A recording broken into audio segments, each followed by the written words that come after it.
Hello everyone, I'm just going to do a little recap here of what we're actually doing, what is our strategy, how do we make money from trading.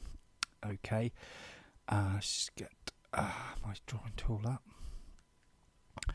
Okay, so our core idea here is we're going to buy into the market when there's evidence that there's buyers entering the market, and to enter we're just going to use a simple breakout.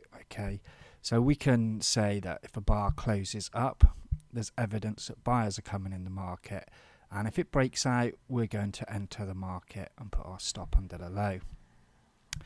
And there's no reason to exit or manage our buy until there's evidence that that condition has changed. So we wait for a bar to close down, evidence that buyers are coming into the market, and we sell if it breaks out on the low.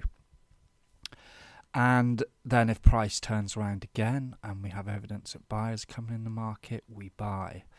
If price turns around again, then we sell. And if price turns around but doesn't break out, then we don't buy again. And then price finally moves, and that's what we're waiting for. Essentially, we're trading the movement of price. We're not predicting where price is going to go, because that is fraught with difficulties. I'm not saying that nobody can do it, but if you understand the basics of how humans work and how we make decisions, how we deal with losses and our cognitive biases, if you have difficult decisions to make on your entry and your exit, then that you're going to make a lot of errors which are going to affect your bottom line. So if you can remove those errors and just trade the movement of price and only have really a difficult decision to make on your exit, not on your entry, then you have a distinct advantage in the long term. Because let's say that you use technical analysis, and let's say you do some trend analysis and then some price action, and perhaps some other sort of study as well.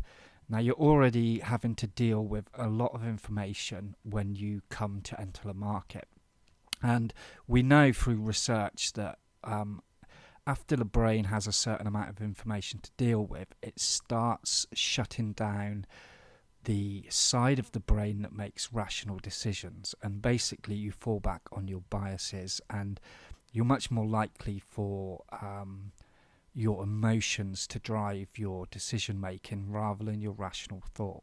Okay, and this is where people who trade your basic technical analysis ideas fall down, because what happens is they have an inevitable losing week, and then the focus is switched to their analysis, how they did their analysis, what mistakes they must have made a mistake, because your mindset is basically saying that you have the ability to, using your technical tools, to predict what's going to happen next. And if you lose, then the only reason you could have lost is that your analysis was wrong. So now you start questioning the tools you're using, and you'll tend to change them and make some sort of changes.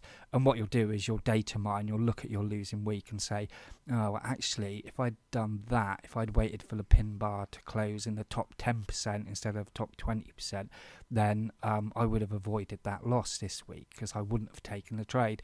And then you'll do that for the next week, and until that fails. And what you end up doing is trading inconsistently and constantly questioning your reason for entering the market. And this starts the cycle of doom, and eventually you kind of throw out the strategy altogether, because you've done data mining and you're using your hindsight bias to just curve fit to the current market movements. And let's not forget, okay, when science looks at currency charts or at any markets and looks at the charts to make a scientific appraisal of what is going on and what patterns exist. Okay, the same answer is always arrived at, which is that it's random walk and then levy flight, and all of the variance within that. In other words, if you generate with a computer a random chart, you will not be able to distinguish it from a currency chart.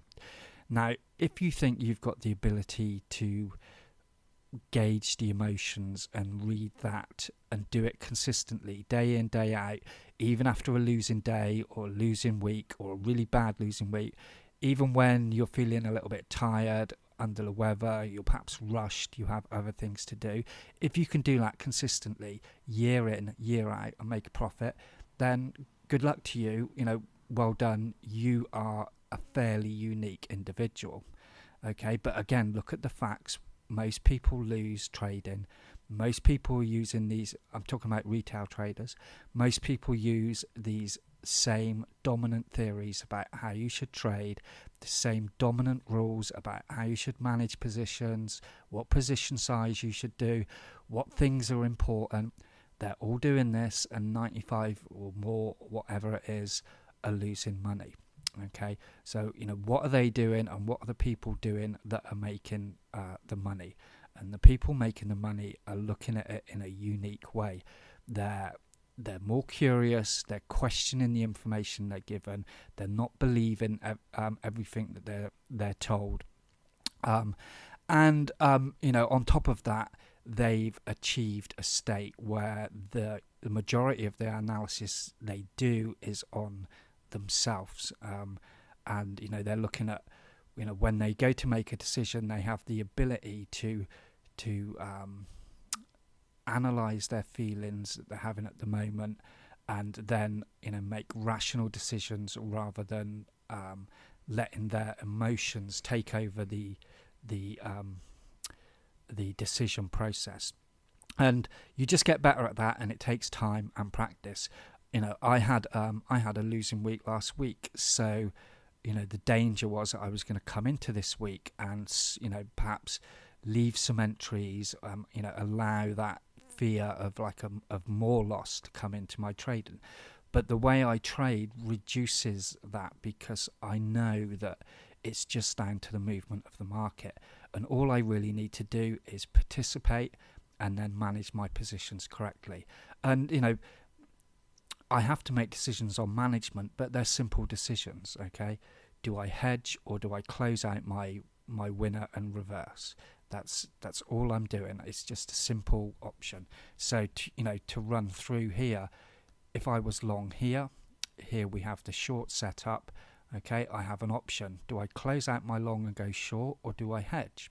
Okay, well, there's no real profit in that, not in relationship to the target I'm looking for. The movement hasn't come yet, so I just take the hedge position. Price reverses again and my long stops out. Okay, that's part and parcel of trading. I'm going to take some losses. And then again, a short sets up here, and again I still only have a small profit, but I have that decision. I can exit my long and go short, or I can just hedge the position. I would have taken the hedge, and then price breaks down. We get the movement. It covers our losses and gives us a profit. And the other important thing to note is that if I decided not to hedge and just close out the long, okay, the results would have been fairly similar. Okay, I would have had a small win, I would have saved a small loss, and I had this big win on the drop here. Okay, the important thing is to follow the process and participate when the market moves. And there are more movements in the market than there are flat periods, so that's where you make your profit. You have losing weeks, you have losing days, but you rarely miss the movement, and that's, like I said, that's where you make your profit. It's very simple if you kind of take all of the dominant theories out of the equation. You have to remember that the majority of people are losing. They're losing in the same way, and they're losing for the same reasons. Okay, it's to do with being human and cognitive biases and failing to think differently. So I hope that helps. Leave any comments, and I'll do some more videos. I don't do many videos purely for this thread, mainly because I have paid members that pay me, so I'm obviously going to do more videos for them, and it's not fair for me to give everything away when people are paying a subscription. But I charged a very small fee for my members, and I do that for a reason. I do that because I make my income from trading, and that's consistent, and I don't need to try and get rich from selling my ideas. Why do I even bother selling my ideas? Well, apart from the 3 or 4 months of the year that I go traveling, I'm